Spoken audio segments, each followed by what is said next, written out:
দাবা বিশ্বে তো রীতিমতো তোলপাড় শুরু হয়ে গেছে। বিশ্ব চ্যাম্পিয়ন ম্যাগনাস কার্লসেন তিনি হেরে গেছেন। আর কার কাছে? না ১৯ বছর বয়সী ভারতীয় গ্র্যান্ডমাস্টার ডি গুকেশের কাছে। অবিশ্বাস্য। বেশিরভাগ সময় তো কার্লসেনের নিয়ন্ত্রণ ছিল, তাই না? হ্যাঁ, একদম। মানে বেশিরভাগ সময় ধরে তিনি চালকের আসনে ছিলেন। কিন্তু খেলার একেবারে শেষের দিকে এসে একটা বড় ভুল করে বসলেন। একটা মারাত্মক ভুল। ঠিকটাই। আর সেই সুযোগটাই লুফে নিলেন ডি গুকেশ। এটা কিন্তু গুকেশের জন্য একটা বিশাল ব্যাপার। কার্লসেনের বিরুদ্ধে তার প্রথম ক্লাসিক্যাল জয়। প্রথম ক্লাসিক্যাল জয়। আর এই টুর্নামেন্ট আর ম্যাচটা জেতা ম্যাচ ছিল প্রায়। তো হারার পর কার্লসেনের প্রতিক্রিয়াটা কেমন ছিল? রিপোর্টে তো বেশ নাটকীয় ঘটনার কথা বলা হচ্ছে। হ্যাঁ, উনি বেশ হতাশ হয়েছিলেন বোঝাই যাচ্ছিল। শোনা গেল উনি নাকি হতাশা সরাসরি বোর্ডের ওপর ঘুষি মারেন। বলেন কি? ঘুষি? হ্যাঁ, তারপর খুব দ্রুত হ্যান্ডশেক করেই নাকি বেশ রেগে ঘর ছেড়ে বেরিয়ে যান। উফ। অন্যদিকে গুকেশ, তার কি অবস্থা ছিল? গুকেশ তো নিজেই কিছুটা হতবাক। খেলা শেষে রীতিমতো কাঁপছিলেন। শুধু ভাগ্য বললে শায়দ ঠিক হবে না। ওর ওই যে লেগে থাকার ব্যাপারটা, নাছোড়বান্দা মনোভাব। হ্যাঁ, সেটাই। যেমনটা বলছিলেন ধারাভাষ্যকার, প্রাক্তন বিশ্ব চ্যাম্পিয়ন সুজান পোলগার, উনি তো ঘটনাটাকে বছরের সবচেয়ে বড় আপসেট বলছেন। হ্যাঁ, উনি ঠিকই বলেছেন।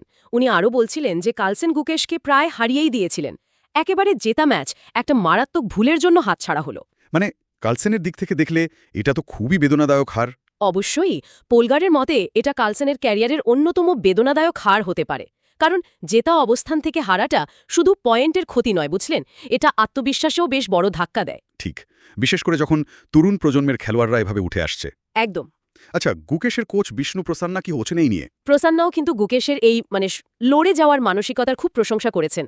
উনি অবশ্য খোলাখুলি স্বীকার করেছেন যে গুকেশ খেলার একটা বড় সময় ধরে বেশ পিছিয়ে ছিলেন। ও আচ্ছা। হ্যাঁ, হয়তো জেতার লক্ষ্য নিয়েও খেলেননি প্রথমে, কিন্তু হাল ছাড়েননি। শেষ পর্যন্ত লড়াইটা চালিয়ে গেছেন। এই মানসিকতাই হয়তো শেষ মুহূর্তে কার্লসেনের ভুলের সুযোগটা নিতে সাহায্য করেছে।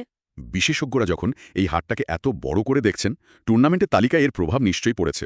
গুকেশের অবস্থানটা এখন কোথায় দাঁড়ালো? হ্যাঁ, অবশ্যই পড়েছে। এই একটা জয় গুকেশ ৮.৫ পয়েন্ট নিয়ে সোজা তৃতীয় স্থানে উঠে এসেছেন। তৃতীয় স্থানে। দারুণ ব্যাপার। হ্যাঁ, আর শীর্ষে থাকা কার্লসেন আর ফ্যাবিয়ানো কারুয়ানা, তাদের থেকে এখন মাত্র ১ পয়েন্ট পিছিয়ে আছেন উনি। মাত্র ১ পয়েন্ট। তার মানে তো টুর্নামেন্টের শেষ দিকের লড়াইটা আরও জমে উঠল। একদম। শীর্ষস্থানের প্রতিদ্বন্দ্বিতাটা হঠাৎ করেই অনেক বেশি ওপেন হয়ে গেল, তাই না? এই অপ্রত্যাশিত ফলাফল পুরো ছবিটাই পাল্টে দিয়েছে কিছুটা। কিন্তু একটা প্রশ্ন থাকছে, কার্লসেন কি এই এক হার থেকে সহজে ফিরে আসতে পারবেন না? অতীতেও তো আমরা দেখেছি উনি ধাক্কা সামলে উঠে দাঁড়িয়েছেন।